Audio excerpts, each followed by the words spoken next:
Beethoven, Mozart, Hayden மாதிரி உலக மகா இசை மேதைகள் ஒரே நேரத்தில் கிட்டத்தட்ட 100 இசைக்கலைஞர்களின் கருவிகளையும் தன்னோட கை அசைவுல கட்டுப்படுத்தி வாசிக்க வைக்க போகிறார் இளையராஜா.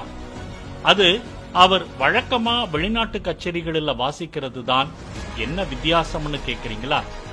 சங்க இலக்கியத்துக்கும் இசைத்தமிழ் வெண்பாவுக்கும் எப்படி ஒரு இலக்கணம் இருக்கோ அப்படி இசைய முறையா படிச்சு அதற்கே உரிய இலக்கணத்தோட இந்திய இசை வாடை இல்லாம சுத்தமான வெஸ்டர்ன் கிளாசிக்கல் வாசிக்க போகும் ஒரே இந்திய இசையமைப்பாளர் இளையராஜா தான் சொல்றாங்க.